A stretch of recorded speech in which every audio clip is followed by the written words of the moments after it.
Hello and welcome. This is India Global. I'm Gaurie Dwivedi. Starting this week, it's going to be 1 full hour of global news for the global Indian. All news around the world through the lens of New Delhi and why it matters to our viewers watching this. First up, the headlines coming in. Pakistan police clash with PTI supporters. There is ruckus on the streets of Islamabad as Imran Khan's supporters demand his release. Mobile internet services have been suspended across Pakistan as situation remains tense.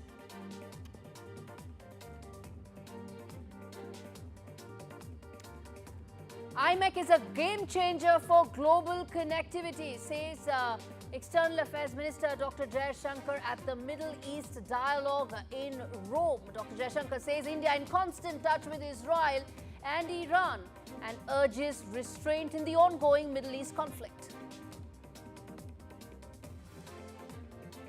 India rejects the $300 billion Cop29 climate deal. India says it's abysmally poor, and India makes history with a fiery rejection of the adopted declaration.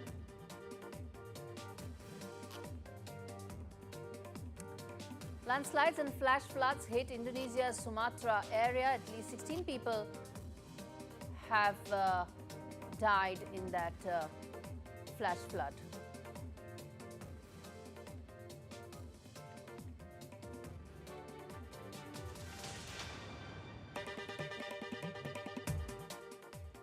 All right, our big story that we're tracking right now, it is what's happening in Pakistan right now. And several reasons why what's happening right now in Pakistan is a cause of worry to India. Firstly, what has happened in the last couple of days is there have been recent instances of bombings that have taken place in Pakistan. Parts of Khyber Pakhtunkhwa where there's been very serious cases of Shia versus Sunni conflicts that have also happened due to the bombings that have taken place. Over 40 people have died so far. That area continues to remain tense. So there's Khyber Pakhtunkhwa that is tense, Balochistan that continues to remain on the boil as far as Pakistan is concerned. On top of that, there is fresh updates coming in. The jailed former Prime Minister Imran Khan's party, that is Pakistan Tehreek-i-Insaf, has once again resumed its march towards Islamabad on Monday. There was an overnight stop on the way amidst very stiff resistance that had been put up by the authorities to foil any attempts to enter the capital. In fact, the entire capital, entire Islamabad area was under lockdown due to unprecedented security measures. Why? Because the deep state, the establishment, is taking on the 72-year-old jailed former Prime Minister, who in fact issued a final call on the 13th of November for nationwide protests to take place on the 24th, that is today, yesterday in fact, denouncing what he termed as a stolen mandate. There are essentially three key demands that Imran Khan has, and that's exactly what we're going to talk about and why those demands are unlikely to be met, why the situation is likely to intensify and create a bigger security issue as far as India and the region is concerned. Three key demands of Imran Khan. First, he says that the mandate is stolen. Second, he says that the 26th Amendment to the judicial process should in fact be revoked. And the third thing he's been saying again and again is the fact that the deep state needs to now claw back against him. In fact, listen in to some bites that are coming in of Bushra Bibi, Prime Minister of the jailed former Prime Minister Imran Khan. रसूलुल्लाह के उम्मतियों को खान को और मेरा सलाम। खान के हुक्म पे 24 नवंबर से नहत्ती अवाम रुकावटें हटाती हुई इस्लामाबाद पहुंच रही है। जो अभी तक नहीं निकले वो अपने और अपने मुल्क के मुस्तकबिल के लिए इस्लामाबाद पहुंचे, क्योंकि आपके मुल्क के मुस्तकबिल का सवाल है। बहुत शुक्रिया। Okay, so I don't know Urdu, but we'll try and get you that translation. Essentially, I'm sure Bushra Bibi must be saying that the arrests regarding Imran Khan is something that the entire protests have been all about. We're going to get you that translation in a bit. Before I get in Tara Kartha, I want to tell our viewers what is it that's of concern to New Delhi and why we are discussing this story, why this matters to the viewers of India Global. Let's get those questions up and running.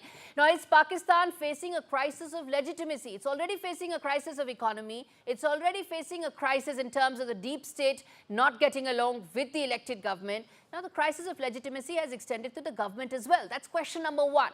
The second key question is that can Imran Khan actually topple Shahbaz Sharif's government? Remember, he's extremely popular. His clarion calls are being answered by his supporters on the streets. Who would have thought the tenacity with which Imran Khan is continuing? So there's a serious question. Can Shahbaz Sharif's government actually be toppled?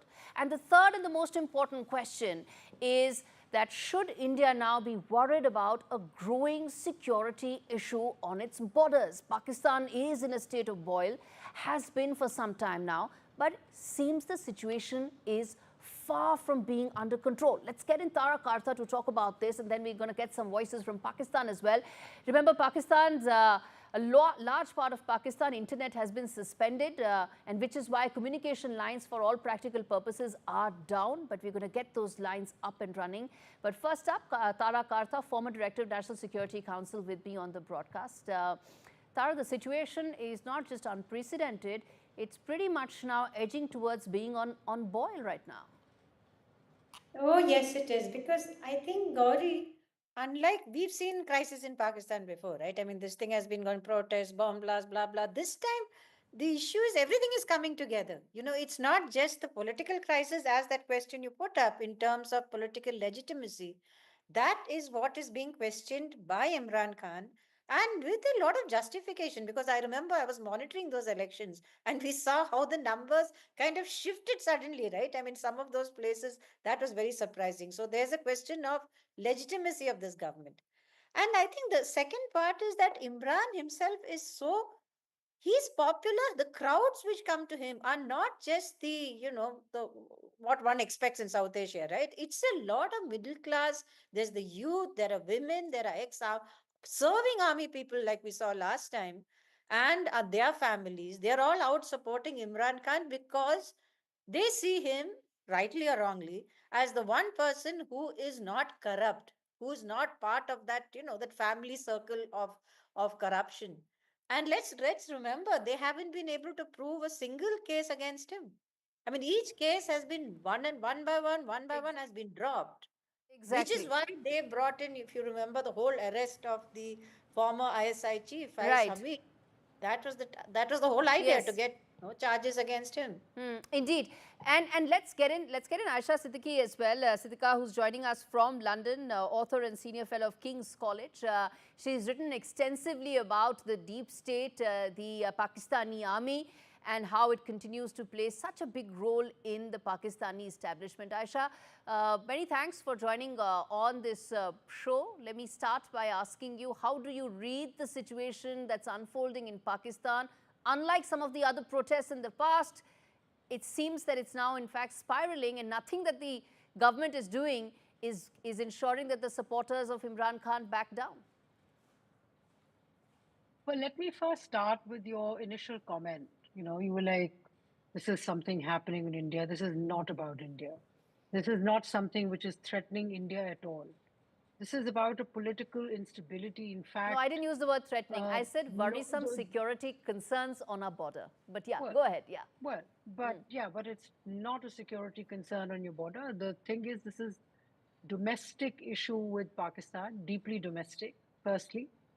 And not everything is linked with India. Secondly, it's important to know that, I mean, despite that I'm not personally a supporter of either PTI or Imran Khan, I think this is in a way a reflection of people's resilience. I mean, how do you count, for example, resilience? Here are people, right or wrong, we may not approve of Imran Khan, like his ideology, like his politics. The fact is, here are his supporters who are saying, we're tired of traditional politics. We're tired of how the military establishment manipulates Pakistan's politics.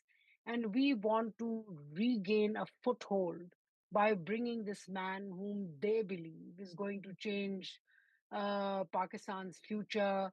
Uh, interestingly, there is a solid corruption charge against Imran Khan, which somehow they've not been able to kind of prove as yet. This is the case relating to Malik Riaz, the real estate property tycoon right now in Dubai.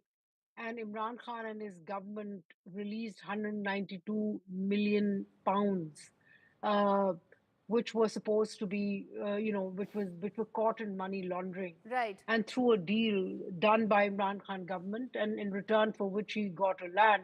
Now there's a solid case, but I don't know why. Partly up until now, what had happened was that the judiciary was, divided. Some of the judiciary, higher judiciary, was supporting Imran Khan. Yes. 26th Amendment was carried out just for that, to kind of reverse Yes. that.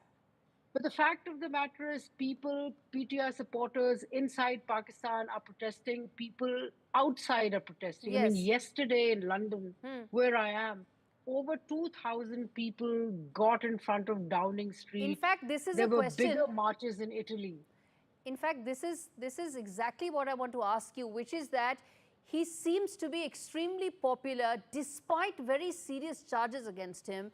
Despite being in jail, his clarion calls are being answered. It sort of seems that the establishment or the present government doesn't have answers to his popularity, and the crisis of legitimacy that that the Shahbaz Sharif government faces just become that much more acute.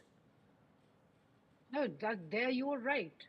You see, and the problem is that the cost for the establishment is increasing. I mean, yesterday I was hearing there are actually even retired military officers and their families who tried to join the protest. Some of them have been arrested. Nobody knows where they are. They are being, moved from one police station to the other. Nobody can access those families. Overnight, the capital city was, the hostels were, evacuated, closed down. Students were put on the streets, nowhere to go home. Main highways in Punjab were shut down. Main highways connecting Khyber Pakhtunkhwa and Islamabad were shut down. I mean, it's like the country is under siege, but not from outside, but from within. And which basically means the cost is rising. But so far, it seems that the military establishment is ready to clamp down. It says this is a cost that I can bear as long as I can keep the situation in control, keep things going. I mean, their estimates are that in 2-3 days, this will all get washed over until a new announcement is made. Let me put that to Tara Kartha. That Tara, how serious or how significant are the threat that exists from these protests, from Imran Khan's popularity? Add to it what's happening, the unrest in Khyber Pakhtunkhwa, to Shahbaz Sharif's government, and the possibility of it lasting these very uncertain and turbulent times. I think, I mean, looking at the visuals that you're showing right now, this is massive. I mean, I have never seen anything like this in this country, this level of protest. And like Aisha said correctly, and I had mentioned earlier, this is a level of support for him which is among the middle class also. Is the educated people who are educated, the people from, the upper classes of society. They're not going to give up so easily. And they're taking it to the media, they're taking it outside the country. And I think, it's Bushra Bibi says, she says, we are not leaving until Imran Khan is released. That was her last statement. And if that is the case, if they're going to sit down there, it is serious. But, protests, however large, after a while, they tend to peter off, but then the thing is whether can the government sit down and face this for, say, a week, 10 days? I don't know, because PTI is the master of protests. I mean, Imran Khan has shown his ability to launch protests, ironically, with the help of the army earlier against Nawaz Sharif. We've had these massive protests. So let's see how this goes. And meanwhile, it's basically the soldiers who are getting targeted. In Balochistan, it was a group of soldiers. In Bannu, it was a group of soldiers on a suicide attack. So this is overall an attack on one of the, the most important state institutions, which is the army. I mean, after the 26th constitutional amendment, it is now the army which is in power. Forget Shahbaz Sharif. The army's got everything under it, and everybody knows it. So Indeed. it's a loss of face for the army, a terrible loss of face if these people do not sort of, go away after a while. If they keep getting some more support, then yeah, then I honestly don't know what's going to happen. Aisha, how do you read this going forward from here on? There have been clarion calls, they're being answered. There's unrest that's in fact amplified in parts of Khyber Pakhtunkhwa, further pointing out Shahbaz Sharif government's inability to keep the country together. Where do you see this going from here on?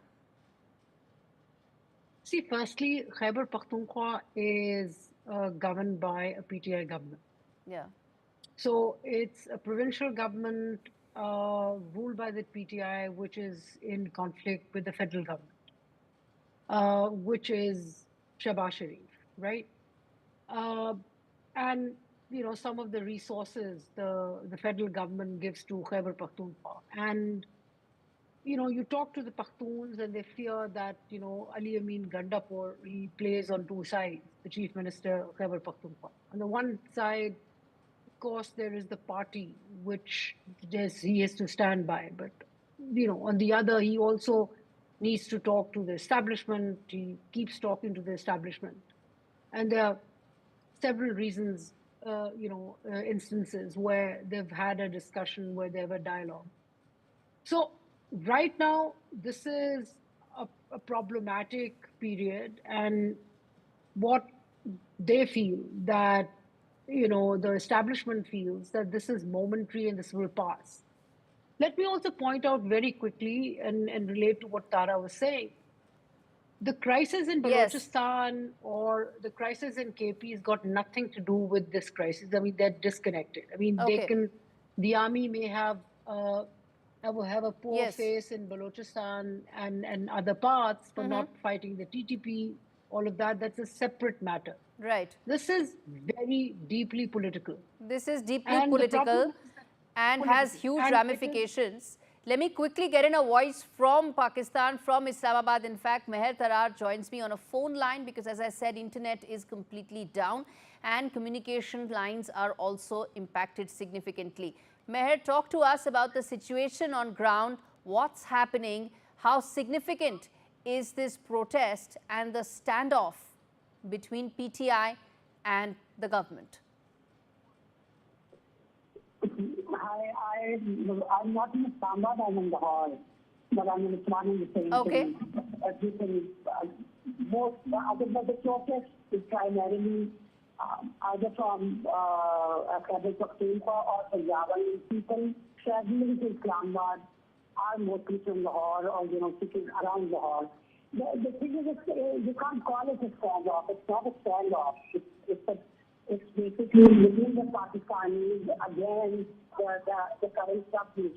It's not just about Imran Khan's incarceration anymore. It's not even about the crackdown on PTI supporters and PTI activists and leaders and the raids on their houses. Anybody who, for instance, if somebody announces that they are going to protest against peacefully protest against what is happening in Pakistan, so there's a crackdown. They would raid that person's house to try. If a protest is announced, they go into parliamentarian houses. They try to when they try to arrest them, they break things in the house. They beat up people, family members. They were like females, wives, mothers, staff members, children, teenagers. So it's a chaos. It has always been bad in Pakistan for the opposition parties, but right now it's more than a standoff.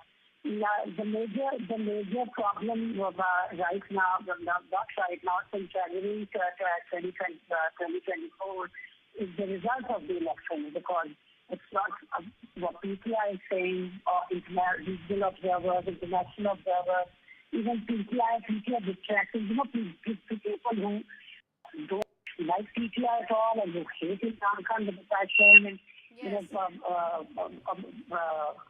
and impartial observers. Everybody said, other than of course these parties, they are all. I was talking to somebody who's known for her criticism of Imran Khan, a famous person in Pakistan. She said she tweeted right after the election that Imran Khan's party had won the election. So let them form the government. That is the principal problem. It's beyond Imran Khan's incarceration and what is happening in Pakistan. So the result, it's called the Form 47 government in Pakistan. This government in the center and in Punjab did not win the election. They did not have the mandate, and they are the ones who are deciding who gets to speak, who gets to protest. Because if you look at Pakistan's history, no prime minister has ever been able to finish their term in government.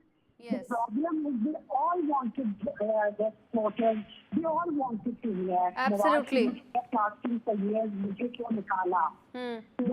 problem is they have been stunned at the executive supporting the elections, because most of the principal, most of the important leaders are either in jail. Some of them were forced to leave the party. Some of them are in hiding. Absolutely. So you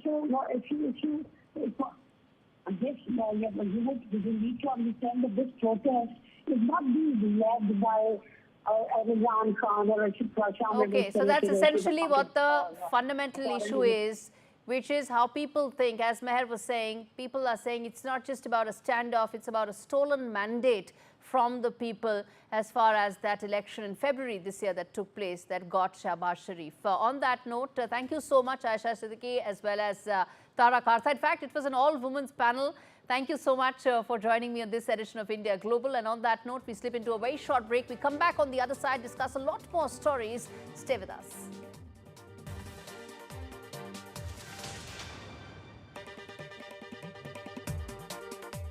We all know animals have feelings. They depend on kindness, just like you and me. So imagine how they feel when they're beaten, starved, and unloved. Every minute, the RSPCA is called on to save animals in physical agony and mental torment. It's unbearable to see the pain in their eyes. We refuse to give up on them, but to rescue them from a life of fear, we urgently need animal lovers like you to donate today. Please call 0800 121 4259 or text KIND to 84902 to give £2 a month to the RSPCA. Your gift will help fund more life-saving rescues, more emergency treatment, and more gentle rehabilitation. Every month, you'll be helping to keep animals free from pain and sadness, so they can find the comfort and joy they deserve.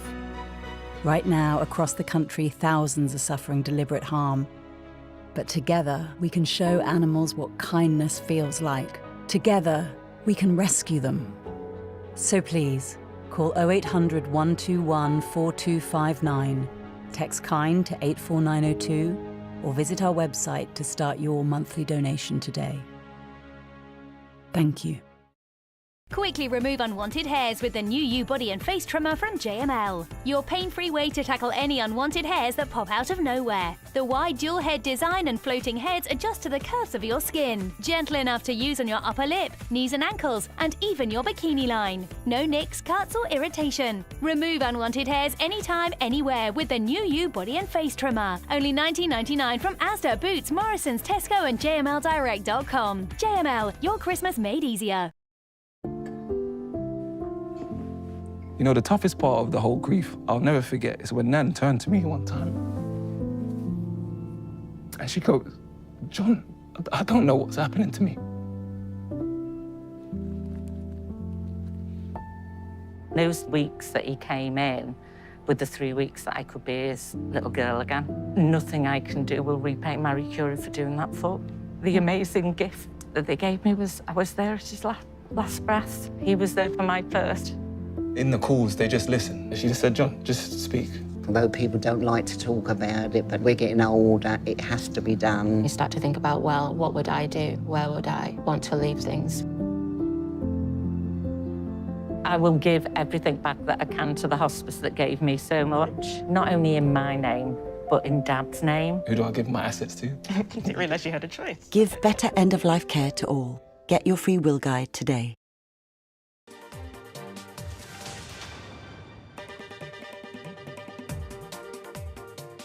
Welcome back. This is India Global. On to some important stories coming in. First up, India has taken a firm stance on food safety by rejecting unsafe food consignments from several neighboring countries. India rejected shipments from China, Sri Lanka, Japan and Turkey this year. The Food Safety and Standards Authority of India identified several key issues with the rejected consignments. Products such as apples, nuts, alcoholic beverages were refused for falling short of its food safety standards and guidelines.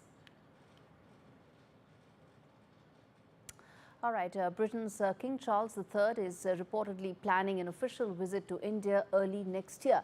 And Queen Camilla will be accompanying the king on the royal tour to the Indian subcontinent, which is part of a government-led, charm offensive and also a personal health boost following a cancer diagnosis earlier this year, according to UK media. King Charles will visit India, Pakistan and Bangladesh during the trip.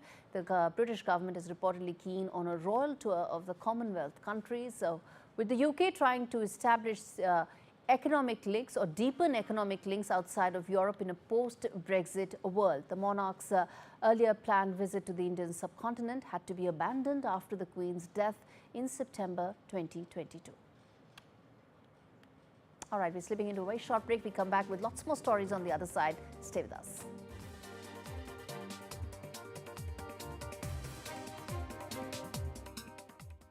Visit bingoaliens.com/bingo for a cosmic range of bingo games, taking bingo to another dimension at bingoaliens.com/bingo.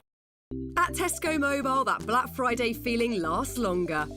Get the epic Samsung Galaxy S24 Ultra with unlimited data for just $49.99 a month with Club Card prices. That's a huge Black Friday saving of £738. And what's more, that price is frozen for your whole contract. Plus, you'll also get Club Card points for even more value, turning Black Friday into Black Friday. It pays to be connected. Search Tesco Mobile. Every little helps.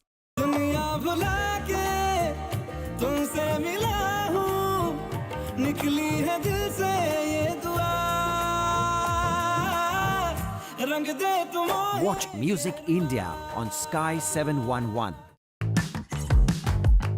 Protect what matters to you with Simply Safe Home Security. Save big with our Black Friday offers. There's no safe like Simply Safe. TUI's Black Friday deals have landed.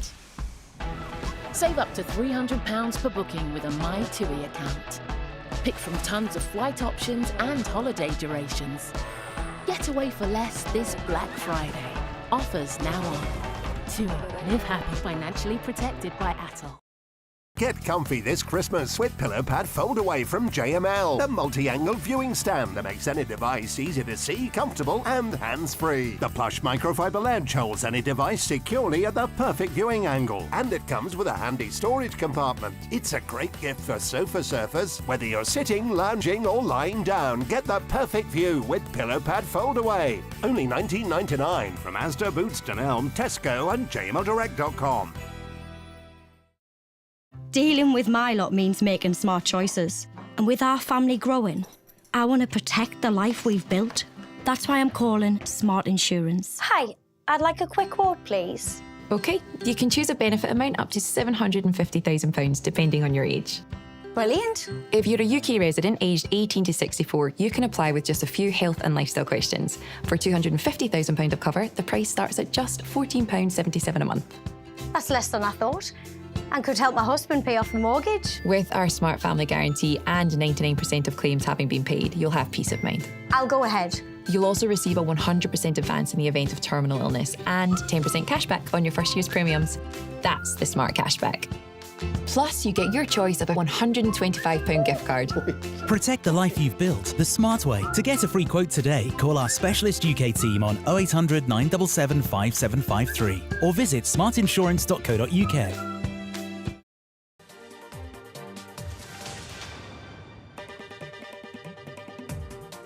Welcome back This is India Global. The big story that we are tracking right now, External Affairs Minister Dr. Jaishankar's three-day trip to Italy for G7 foreign ministers meeting. Jaishankar, in fact, also spoke about the IMEC as well as the West Asia crisis and said that India supports the ceasefire or any ceasefire possibility in West Asia, and also went on to reiterate India's stance regarding the issue, which is that New Delhi supports a two-state solution to the Israel-Palestine issue.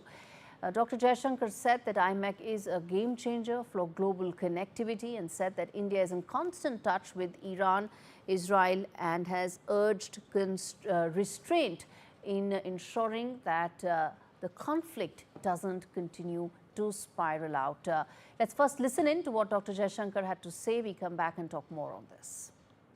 Prime Minister Narendra Modi has personally engaged leaders of both Russia and Ukraine to this end.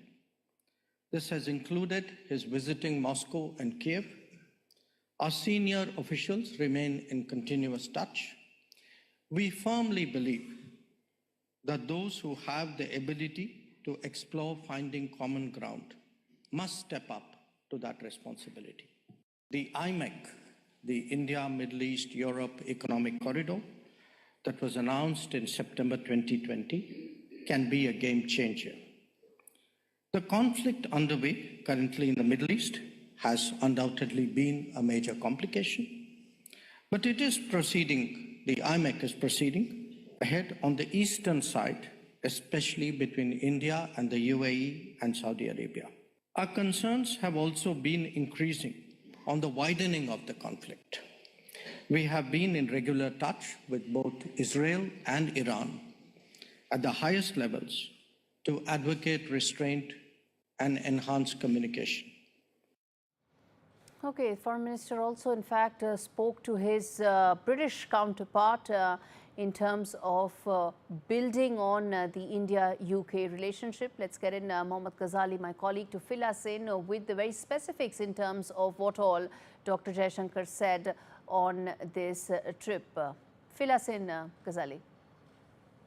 Yeah, Gaurie, so this visit is very important. One, that Dr. Jaishankar is visiting Italy shortly after Indian Prime Minister Mr. Modi spoke to and met Italian Prime Minister during the G20 summit in Brazil.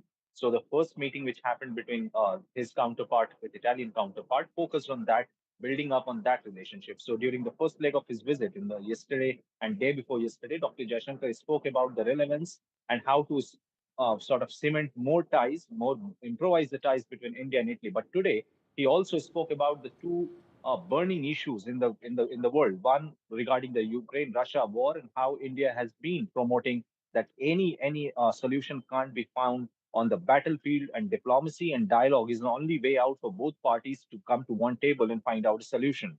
The second important part, which is also related to connectivity issue, is about the IMEC corridor, the India, Middle East, European corridor, which was sort of conceptualized during the G20 last year when India was the host, and many Western nations were signatory of that, Italy being one of it. And Dr. Jaishankar spoke about the progress of IMEC corridor, but also stressed on the fact that how West Asia is also on a boil right now, and every day, though the reports are emerging that Lebanon and Israel will be working on a ceasefire, but the war is also expanding with many new players getting into this conflict. And yet again, Dr. Jaishankar spoke about that how India's stand is very clear when it comes to the Israel-Palestine issue. There should be a two-state solution. India has also been sending aid to Palestine, and that issue must be resolved in order to progress with the IMEC corridor. So that are the two developing issues. Besides that, Dr. Jaishankar also spoke about that how India has always been the voice of global South, and that is why India is offering itself as a player to play the role of a peacemaker, even in both the conflicts, though India is far away geographically when it comes to these two conflicts. But certainly, Ukraine-Russia war, as well as conflict in Middle East, is also impacting, you can say, the maritime security for India and its global players. All right, Mohammad Ghazali, appreciate you giving us a lowdown of the key takeaways of Dr. Jaishankar's visit in Italy. In fact, speaking of Russia, Ukraine, the latest updates coming in is that Moscow is claiming that its forces attacked Ukraine's equipment assembly points on Sunday, and Ukraine has claimed that its troops tried to stop the Russian army from breaking through their defense in the last 24 hours. According to the Russian Defense Ministry, its army attacked Ukraine's manpower and equipment assembly areas in 141 regions, as well as multiple Ukrainian military airports, drone production workshops and storage points. Russia's air defense forces also shot down 44 Ukrainian drones. As reported, 122 battles took place in the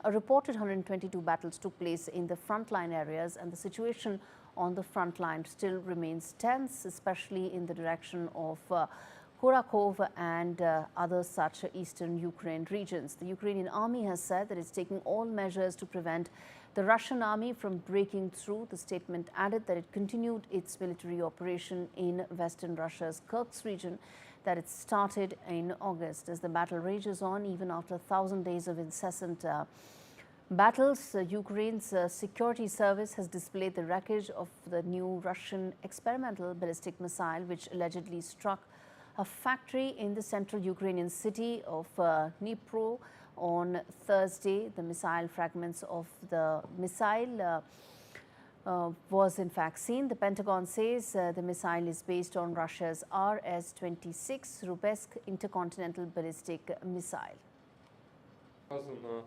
Вказана ракета є балістичною, рухалась по балістичній траєкторії, на яку лише впливав аеродинамічний опір, і наслідком якого було пошкодження, зокрема, об'єктів цивільної інфраструктури та інфраструктури, зокрема, міста Дніпра. Meanwhile, in the U.S., in light of the missile strike, U.S. President-elect Donald Trump's incoming national security advisor has said that on Sunday that the incoming administration wants to get both sides to the table and is concerned about escalation. Well, in fact, he made it clear on Fox News Sunday that he has met with Biden's national security advisor, which is Jake Sullivan, to discuss U.S. policy and options in Ukraine. The Florida congressman assured that those conversations will in fact continue. Shifting focus now from one war to the other, in West Asia, where the crisis is seeing, well, unfortunately, no end in sight. Latest update coming in: Israeli airstrikes hit buildings in Beirut's southern suburbs on Monday, sending clouds of smoke billowing over the Lebanese capital. The retaliation came after Hezbollah mounted one of its biggest drone attacks against Israel over the weekend. Some of the rockets reached Tel Aviv areas in the heart of Israel. In a warning notice on social media platform X, a spokesman for the Israeli military said that the airstrikes were targeting Hezbollah facilities and interests. In fact, in Iran, Supreme Leader Ayatollah Khamenei has said that an arrest warrant for Israeli Prime Minister Benjamin Netanyahu was not enough, calling for an execution sentence. Khamenei made the remarks on Monday during an event which he spoke to members of the all-volunteer arm of Iran's paramilitary Revolutionary Guard. کاری که اینا کردن پیروزی نیست، جنایت جنگی است. حکم بازداشتشو صادر کردن، کافی نیست. حکم اعدام نتانیاهو. All right, we're slipping into a break. We come back on the other side and talk more about India's strong rejection of Cop29's funding deal. We come back and decode what does it mean for New Delhi and the Global South.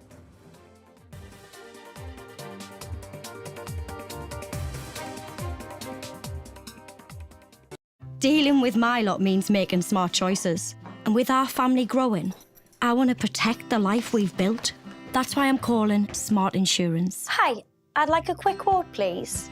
OK, you can choose a benefit amount up to £750,000 depending on your age.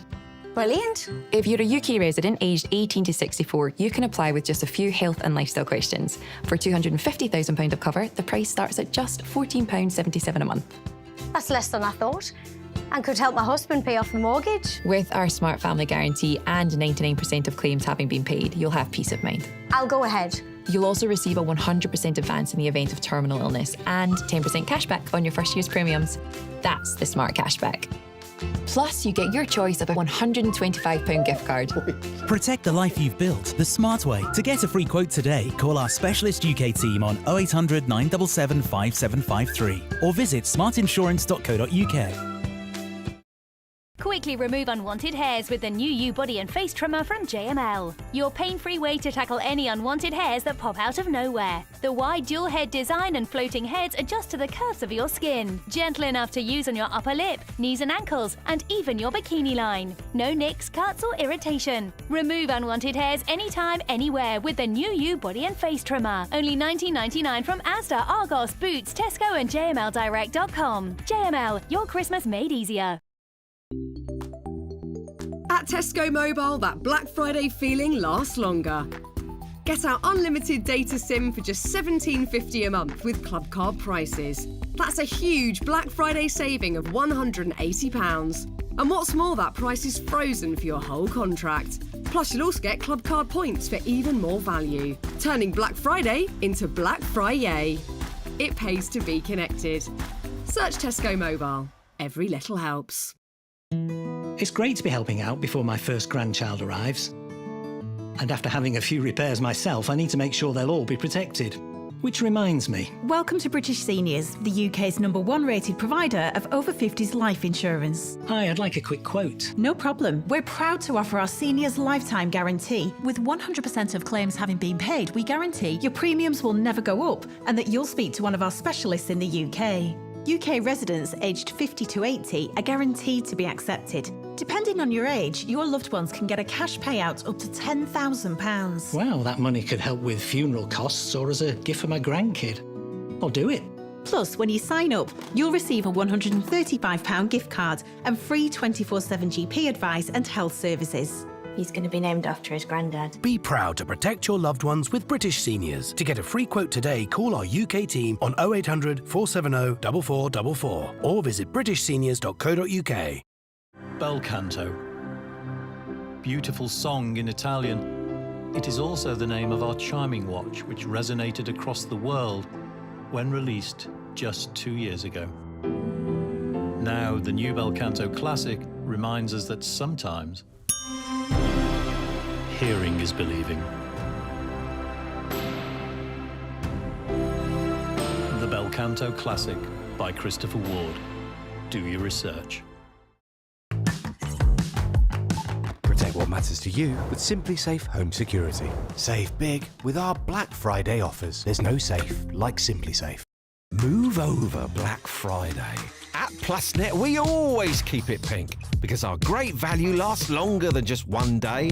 Like full fibre, our fastest and most reliable broadband from just $25.99 a month. Switching to PlusNet is now easier than ever. That's a plus. And there's no activation fee. See how fast that wiggle is? We're even faster. Get our best price by coming direct. Offer ends 11th of December. Wiggle, wiggle, wiggle. Wiggle.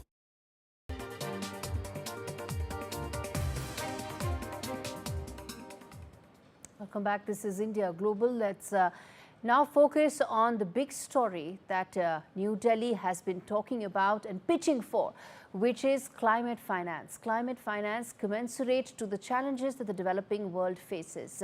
India had pitched for upwards of $1 trillion till 2030 to be the annual climate financing that should be made available to developing countries to ensure that they are able to meet the climate catastrophes, also plan for climate transition. That didn't happen because Cop29 was being driven by the agenda and interests of the developed countries, something that hurts the interest of the global south, of the least developed countries, and those people who are likely to be most impacted by climate change. Let's first listen in to Chandni Raina, who represented India at Cop29. We come back and talk more about what this means and what all can New Delhi do from here on.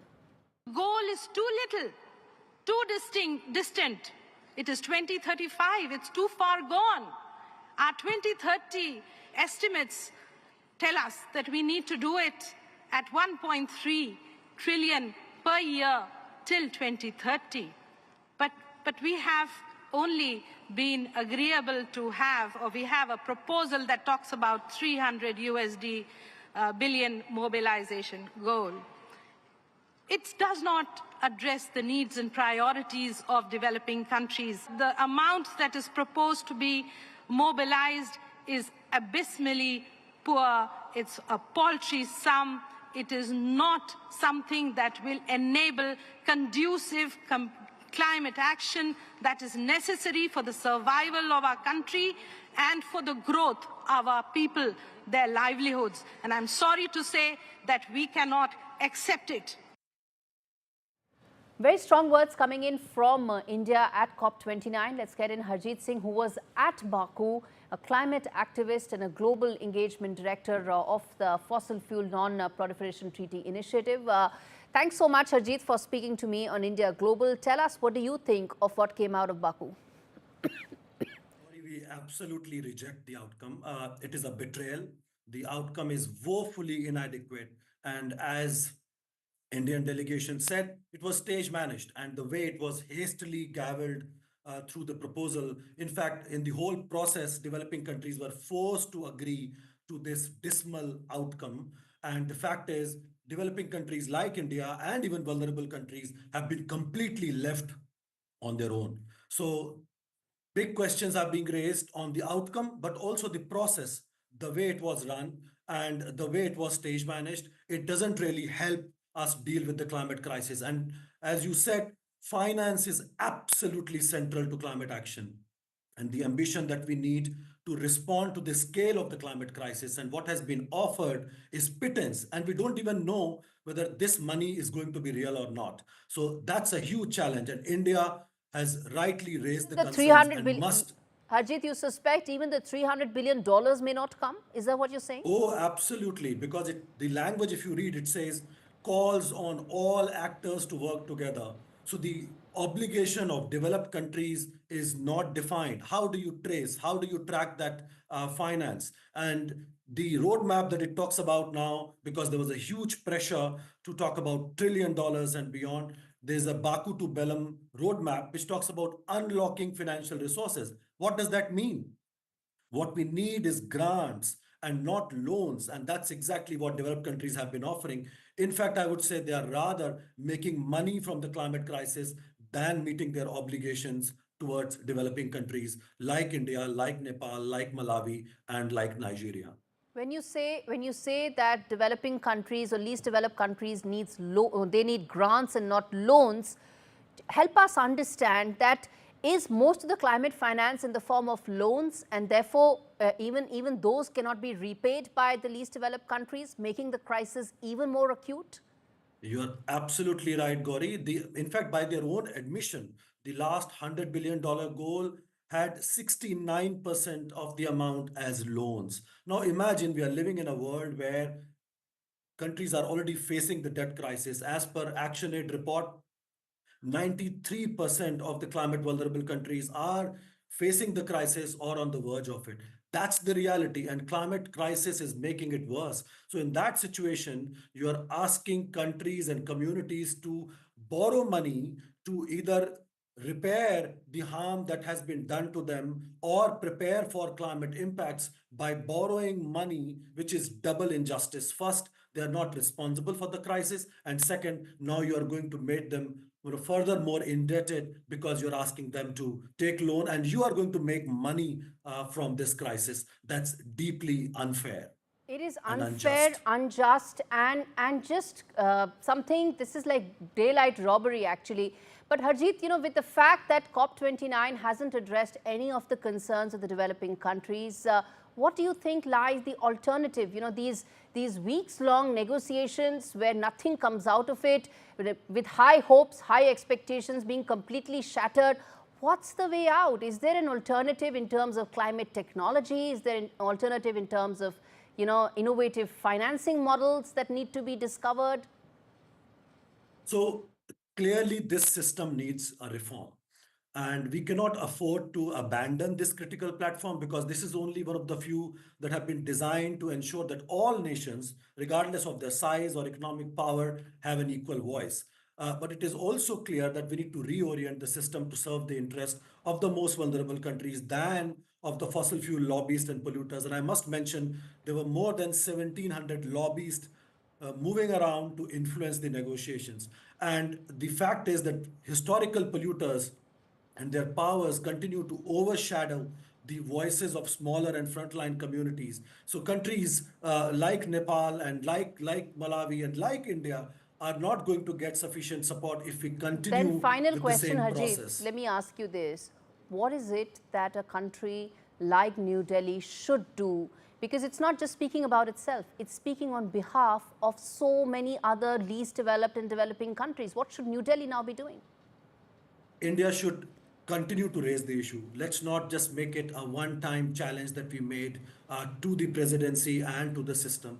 It should mobilize other developing countries because it did get support when we voiced our concerns. And we should actually, next year, we are going to be developing our climate action plan, or what we call NDCs, nationally determined contribution. I think we should definitely challenge the rich countries that we will not be able to raise ambition unless and until money is provided and the money that has been offered is real. So next year is a crucial opportunity as we go to Brazil for the next COP. And now that we have this roadmap, there Yes. are opportunities. But also we should ask for a reform of this process and a new global framework Yes. that can tackle the issue of fossil fuels and moving towards renewable energy far, far more Yes. robustly. And that's why we are demanding a new fossil fuel non-proliferation treaty to help countries like India. Thanks, Harjeet, for giving us that perspective on an issue that's likely to impact all of humanity. Thank you so much for taking out the time to speak to me on India Global. In fact, climate is one area where Donald Trump's entry is set to make a major impact, and which is the reason why from today onwards at India Global, we are starting a new segment, which is Countdown to Trump 2.0.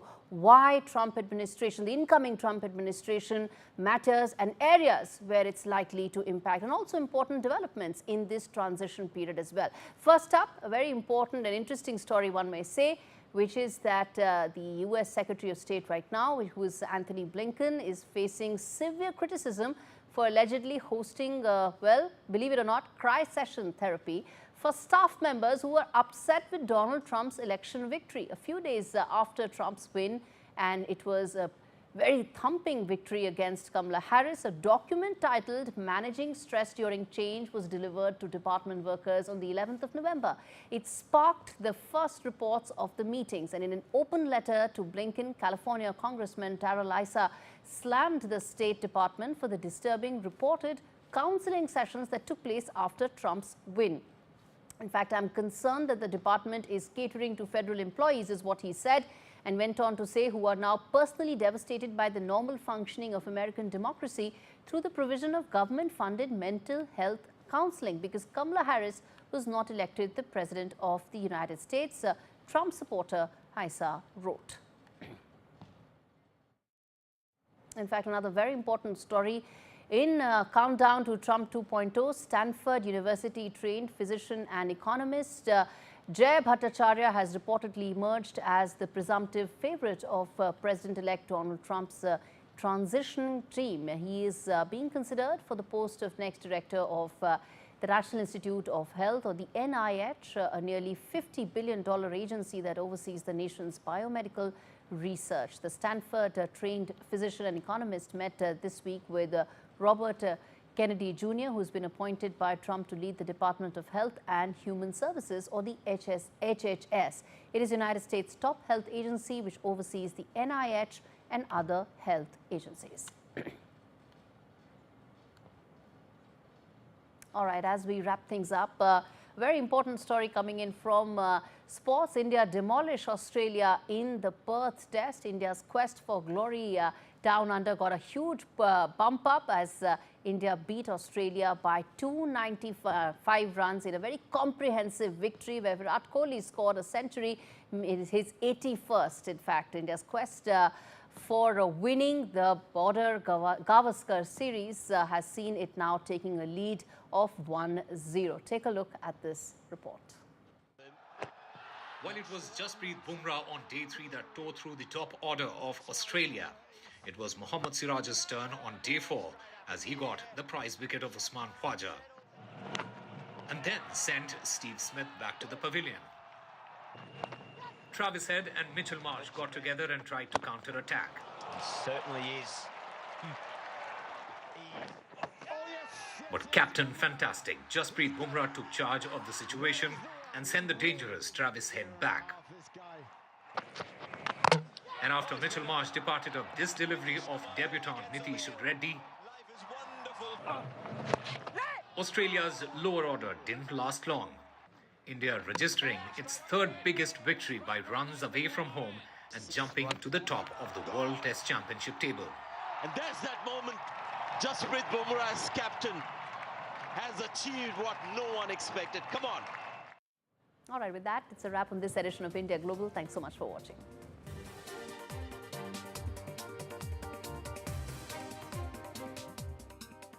Quidco gives you cashback every time you shop on over 5,000 brands. It always pays to Quidco. Sign up and start saving today.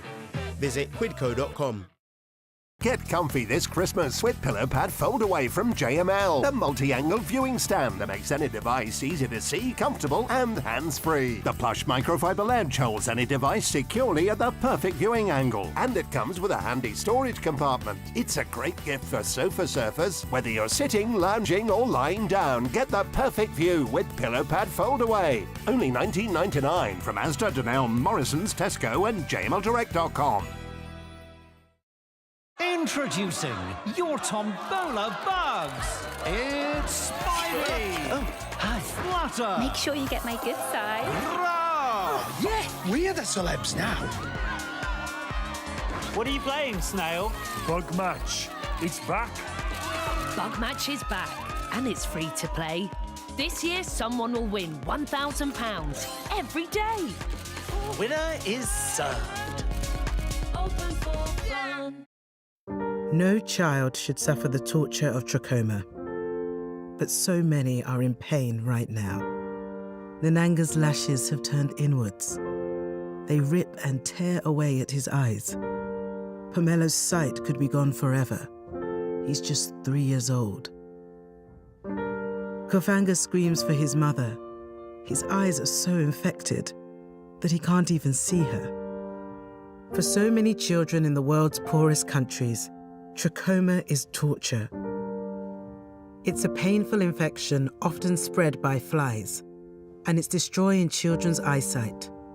But it could be stopped if you help today.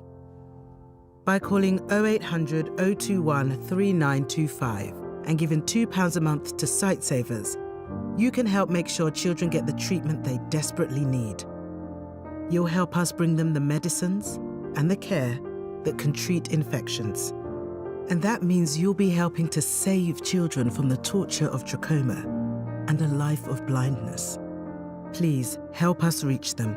Call 0800 021 3925, text C7 to 82727, or go online and give just £2 a month now. Because we need you to help save the sight of children like Nananga. We need you to help save them from the torture of trachoma. Hello? Hello?